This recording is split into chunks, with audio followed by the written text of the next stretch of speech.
Hey Joe fans, I'm John Setzler. Welcome back to the Kamado Joe cooking channel. Today we're going to do our first sous vide cook. I have a beautiful thick ribeye, a dry aged ribeye that we're going to toss in a sous vide bath, and then we're going to finish him off on the Kamado Joe Classic.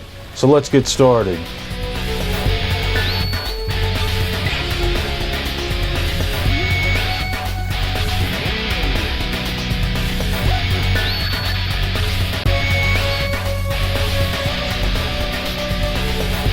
Okay, here's our beautiful 2-inch thick dry aged ribeye. I'm going to spread on a little bit of clarified butter on each side of this to create a little bit of a binder, and then we're going to shake on some of our Kamado Joe steak rub onto this. Not a heavy coat. We're just going to go about like this, and we're going to hit it both sides. I'm just going to kind of pat that in, then we're going to flip it over and do the same thing on the back side with that clarified butter and the steak rub. I'm just going to pat that in place, and the next thing we're going to do is we're going to put this in a vacuum seal bag and vacuum seal it. Okay, I've got my food saver in place. We've got the steak in the vacuum seal bag, so we're going to give it a seal. Okay, and once this part is done, you can put this back in the refrigerator if you like. This can be done in advance. You can season and vacuum seal your meat, toss it in the fridge until you're ready to cook it. So now we're going to get our sous vide bath going. Okay, I've got my NOMIKU sous vide circulator set up on a container here. I've got 4.5 quarts or so of water in place. So I'm going to turn the NOMIKU on by touching the screen, and then I'm going to turn the dial, and we're going to set this for 130 degrees. I want to create a medium rare cook on this steak, and like I said, we're going to finish it off on the grill, so I want to come in a little less than 135, which is our medium rare temperature. So I have set the controller for 130, and it's circulating the water, as you can see, and it's heating it, and it started out at about 75 degrees, so it's going to take it somewhere shy of 10 minutes to heat this water up to 130. Alrighty, the NOMIKU has brought our water temperature up to right at 130 degrees Fahrenheit. So what we're going to do next is we're going to put the steak in, and I'm going to show you. We're just going to set that guy. We're going to keep it in the bag. You know, it's going to be in the vacuum seal bag, and we're going to put it right in the bath and get it completely immersed, completely submerged in the water.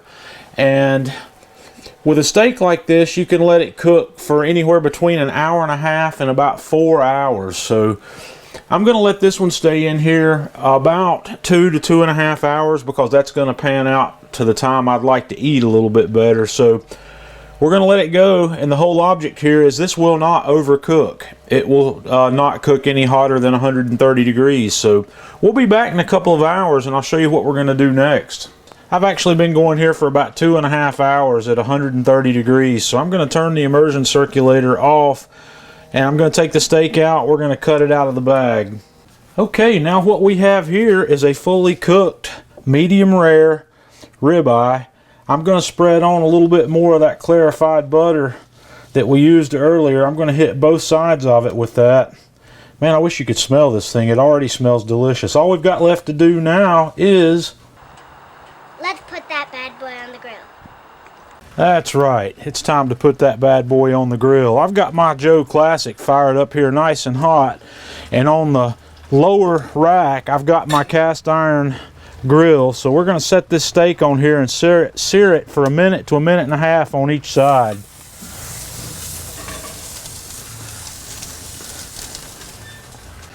Okay, we've got about 1 minute down, so I'm going to kind of burp the grill. We're going to open up, and then we're just going to give this guy a quick flip. Oh yeah, let this cook for another minute, and then we'll be ready to go. Okay, we've got another minute down, so this steak is ready. Man, that's looking delicious. I'm going to take it off. We're going to take it inside, rest it for a few minutes, and then we're going to have a taste. Okay guys, this steak is ready. So what I'm going to do, I'm going to slice this right down the middle, and we're going to have a look inside so you can see what we've got here. We have a perfectly cooked medium rare. See if we can kind of turn that around a little bit where you can see that.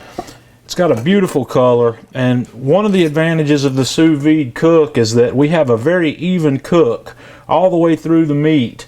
We don't have it more done around the edges than we do in the middle, and we just have that little gray from the hot sear that we did, and that's one of the great advantages of this style of cooking. So let's have a taste.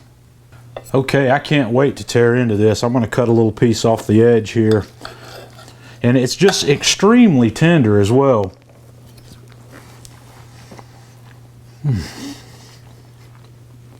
Guys, this is absolutely delicious. I'm gonna eat my dinner, and then we're gonna come back and I'm gonna talk to you a little bit more about this technique and where its advantages are, where its disadvantages are. So we'll be right back. Well, that was really delicious. That was a really good dinner. That dry aged beef is outstanding. So home dry aging is something we're going to look at in the near future as well. But let's talk a little bit about the sous vide process. The steak cook, there are some differences between the technique that we just did and a regular cook on the grill. The first thing where I consider sous vide to be an advantage of sorts is that completely even cook of the meat. When you cook in a water bath at whatever temperature you want to finish at, like I did 130 to 135 degrees here for a medium rare steak, the entire thickness of the meat cooks to that temperature, and it doesn't cook any hotter. It will not cook any more than the temperature of the water bath. When you throw that same piece of steak on the grill to cook it, you get more done on the outer edges and less done on the inside, which is normal, and that's the way we do it. The sous vide bath and the extended time that it's in the bath offers one other difference, and that gives the seasonings that you put on there an opportunity to infuse completely through the meat.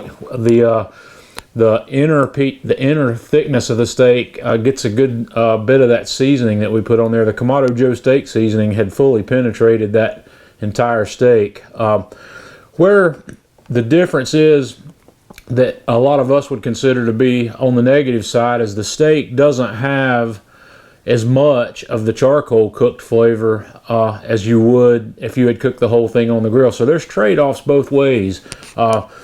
The good side being that you get the absolutely perfect cook every time. You'd never have to worry about that. And the offside is that you get a different flavor profile. I won't say that it's bad because it's very good. That was a delicious steak. I would be more than happy to prepare that again, and I actually am going to try that on the family. I have not fed them steaks that have been cooked by this technique yet, but we're going to do that soon and see what they think. I really like it. It's really good. So we'll be doing some more things via the sous vide technique. I think the next thing we'll probably do next month is we'll do a brisket, which is a really intriguing technique I've come up with to do a beef brisket with sous vide. It's going to be a 48-hour long sous vide bath, so stay tuned until we get around to doing that. And we'll also finish it off on the grill. It can't go not being grilled, so I'm going to show you how we're going to incorporate that as well. So until next time, this is John Setzler with Kamado Joe Cooking Channel.